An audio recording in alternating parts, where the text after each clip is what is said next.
I've been thinking about how we should try to define the 21st century man for a couple of months now. It's not an impossible task, but it is one that does not have a straight answer. Instead of trying to provide an answer of what a 21st century man should be, maybe we should try to find the parameters of what it should not be. With our efforts of trying to make things equal for the genders, we have also deconstructed the concepts of masculinity and femininity. Every concept I bring up that could be described as masculine, I counter it by asking myself, well, why can't a woman do this or be this? In the West, masculinity has been certain traditional traits associated with it. These traits are strength, courage, independence, leadership, and assertiveness. These traits were developed under the unequal status of women at those times. Therefore, we cannot define what is masculine by contrasting it to what feminine historically.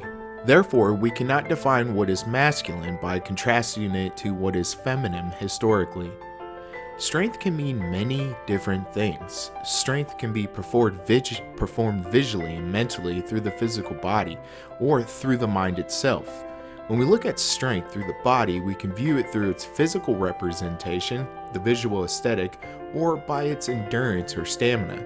This kind of strength is contrasted with a body void of strength, frail, malnourished, or feminine, or measured by how much one can lift altogether and with how long one can endure that weight before muscle failure.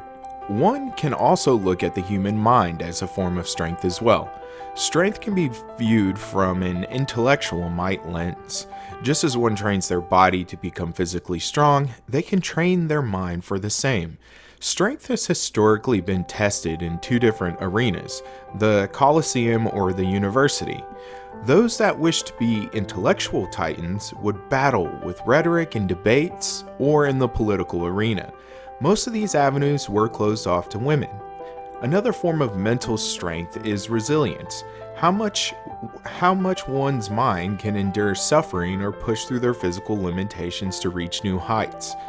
One of the things I had to understand about basic training was that it really wasn't about testing one's physical strength, but the breakdown and the rebuilding of their mental.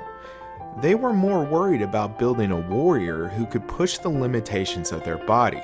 Another way to look at strength is to see it influencing some other action or thing. Let's look at desire. Desires come on a continuum of strength, meaning that some desires can be stronger or weaker. The strength of a desire is constituted by the desire's causal power regarding the control of action. Desire's strength can be determined by the amount of pleasure or displeasure apparent satisfaction of the desire would bring, or by the degree to which a state of affairs seems good, or by the degree to which one's attention is drawn to the reasons to bring some state of affairs about, or by the amount of reward-based learning apparent satisfaction of the desire would, or by some average of all of these. Historically, courage has been a moral virtue. Courage is defined as the ability to do something that frightens one, or strength in the face of pain or grief. Plato defined courage as a virtue of the spiritedness of the soul. It helped auxiliaries protect the city, controls one's appetite, resist gluttony, or control the greed of moneymakers. It allowed reason to rule in both the individual and society. Aristotle defined courage as the mean between cowardliness and rashness. On top of that, one must also commit a virtuous action in order for it to be courageous. A mercenary is not courageous because his motive for fighting is not the good of the homeland or the welfare of his fellow countrymen. Rather, his motivation is for money. Therefore, although the mercenary may show a sign of certain strength and clear-sightedness in the heat of battle, his actions are not courageous. Only the soldier, willing to sacrifice his life for the noble cause, is courageous. During the time of ancient Greeks, femininity was described through their place, being at home, and their purpose, rearing children. They had arranged marriages and had to follow certain social rules in order to be considered ideal females. They were the mourners of the dead. According to their myths, Zeus created the first woman as a curse for mortal men. Her virginal youth and beautiful appearance was merely a facade to be irresistible to men and to hide her lovely evil. Wives inherently made their husbands fearful of infidelity and the emasculating loss of power. This is why courage is viewed through this manly narrative. Why does a woman need to be courageous if she is at home rearing children and practicing religion? See, the virtue of courage was constructed around men because that was the body legally allowed to display it through law and social roles. Women had no use for courage in the same sense an ancient philosophers described it. They were more close to nature, which follows natural rules and laws. A lion is naturally courageous. It does not need to develop that virtue like men have to. If Zeus created women to personify each animal and their respective negative traits, like the weasel, a wretched, miserable sort made for bed and lovemaking, then the behaviors of women are predetermined by their nature. They do not need to work on virtue since their behaviors are innate in their being. Courage has been historically ascribed to bodies that can face physical destruction through their actions. The womb of women were more valuable than the sperm of man. The women were made to stay behind the safety of the city's walls, while men used their bodies as representation of the protector role. This role gave men social status and a sense of purpose. It gave them breeding rights. These benefits of the protector role earned did not give women any social advantage. They didn't need to be courageous to earn more breeding potential. According to men, they just had to flaunt their breasts and use their innate natural behavior to bed others.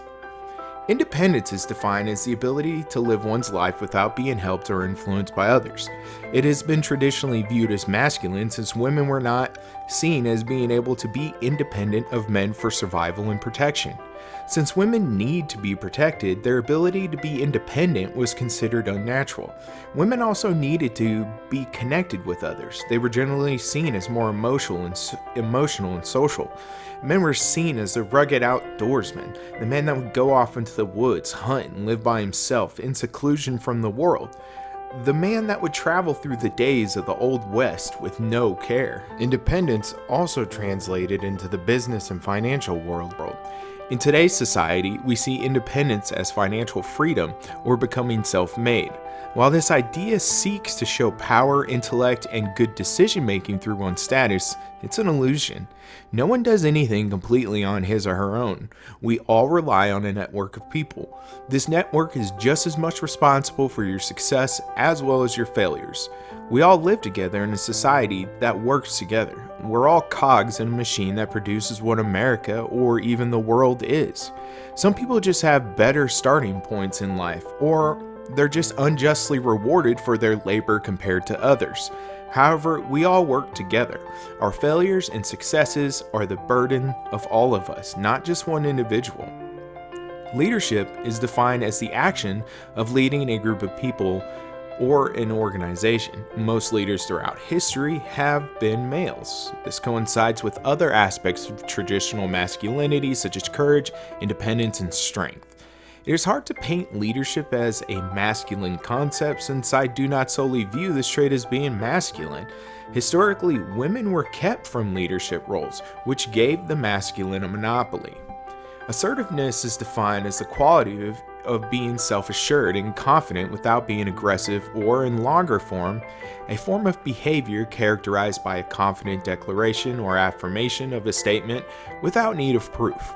This affirms the person's rights or point of view without either aggressively threatening the rights of another, assuming a position of dominance, or submissively permitting another to ignore or deny one's rights or point of view. Women historically have been seen and groomed to be submissive. Any form of assertiveness would be seen as a sign of disrespect. Women had to be docile creatures, tamed like domestic animals. Since women are more than likely compared to Mother Nature, and Mother Nature is chaos, then a good woman would be one that could be controlled. It was the conquering of not only women, but also nature more broadly. I cannot help but Notice that each trait I listed above, women have been historically prevented from developing or even acquiring, either through law, science, societal norms, or even religion. Christianity has always put the role of women as the helper of the submissive. Genesis 2:18. Then the Lord God said, "It is not good that man should be alone. I will make him a helper fit for him." 1 Corinthians 11:3. But I want you to understand that the head of every man is Christ, the head of a wife is her husband, and the head of Christ is God. Ephesians 5:22 through 33.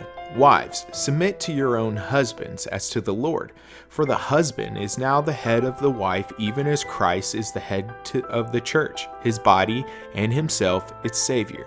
Now, as the church submits to Christ, so also wives should submit in everything to their husbands.